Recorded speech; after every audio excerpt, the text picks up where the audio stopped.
Welcome to the deep dive. Okay, today we're getting right into something pretty important. It might even be hiding in your next search result. We're talking account takeover fraud, ATO for short, and more specifically, this really sneaky method that's popping up more and more. It's called SEO poisoning. So our mission really is to pull back the curtain on how these cyber criminals are, twisting the very search tools you trust every day to break into your important accounts. And crucially, we want to give you the insights, the surprising bits, and the actual steps you need to take to, well, keep yourself safe. Yeah, this is a really vital deep dive because the landscape, it's genuinely shifted. We're seeing, believe it or not, over 80% of cyber attacks now leveraging online platforms. And that includes the search engines we all use for, well, everything, managing finances, checking news, you name it. We've gathered some pretty strong information for this.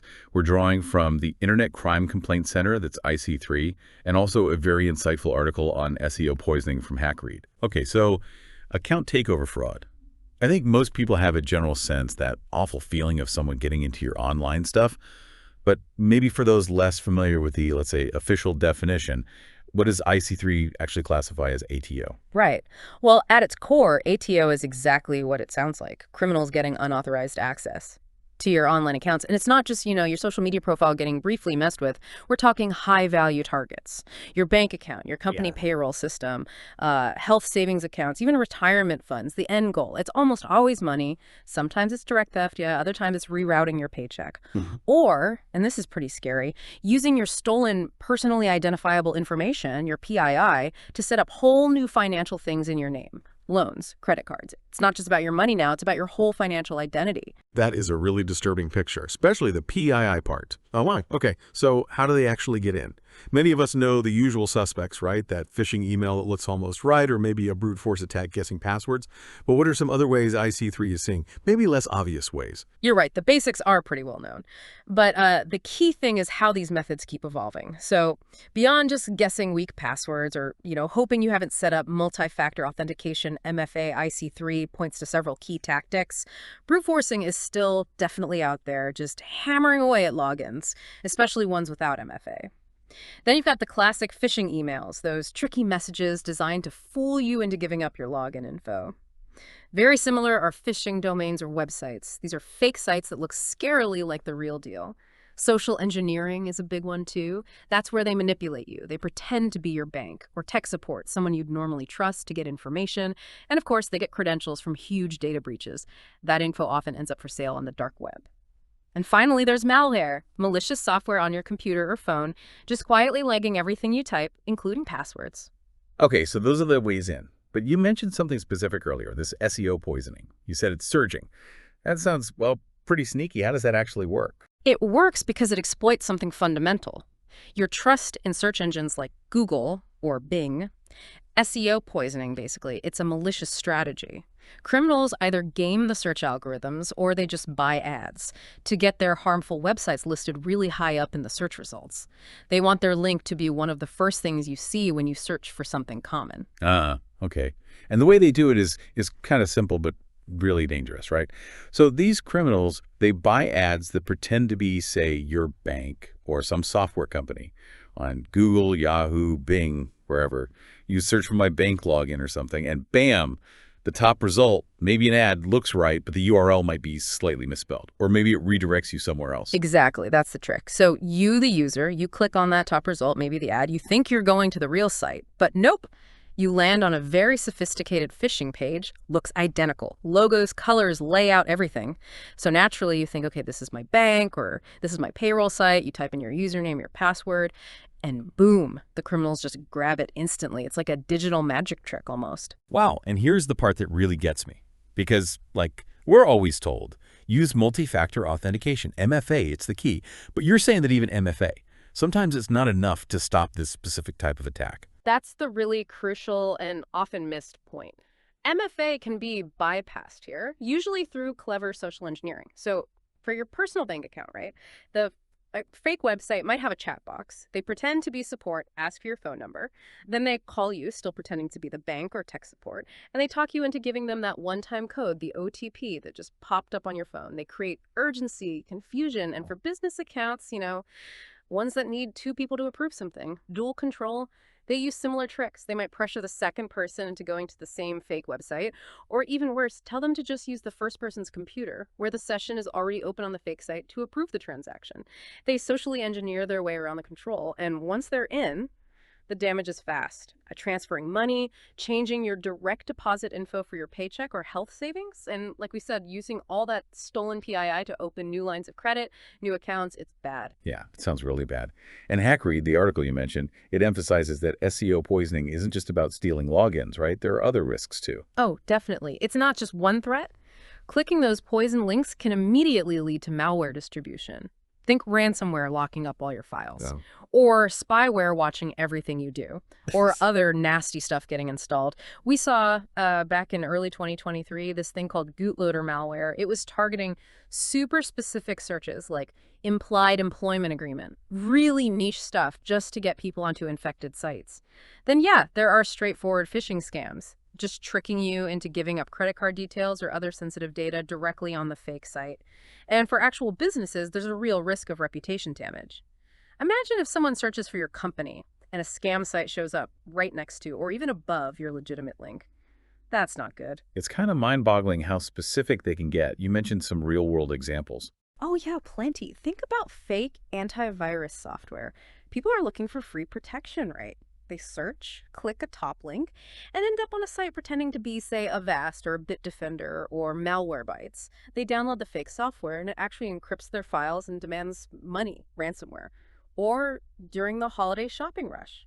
We always see fake e-commerce sites pop up, ranking high for popular gifts just designed to steal your payment info, even software searches. Like in 2023, people searching for Blender 3D, a legitimate graphics tool, were sometimes led to fake sites offering downloads that were actually infected. It really is a constant battle. And the scale is concerning. Between August 2023 and January 2024, there was something like a 60% jump in malware detections that came directly from these bad search results. And it's not just small-time crooks. Big, sophisticated groups, like the Chinese group known as Dragon Rank, are actively using these SEO exploits. It just shows how effective it is. Okay, wow. So putting this all together, what does it mean for you listening? How do we actually stay safe when these threats are so tricky and frankly always changing? It feels a bit overwhelming. It can feel that way, yeah. But there are absolutely things you can do. Proactive steps are really effective. So for individuals, first, think about your information sharing. Online, social media, that cute pet name, the high school you went to, your birthday. Seems harmless, but scammers can piece that together to guess passwords or security questions, so be mindful. Also, make it a habit to regularly check your financial accounts, your bank statements, credit card activity. Look for anything weird, even small stuff like a missed deposit.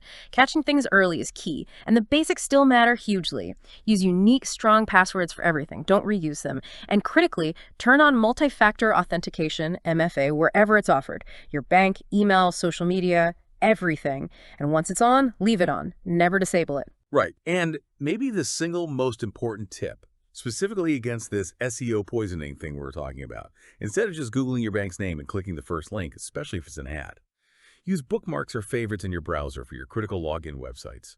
Seriously, take a minute after this, bookmark your bank, your payroll portal, your investment accounts.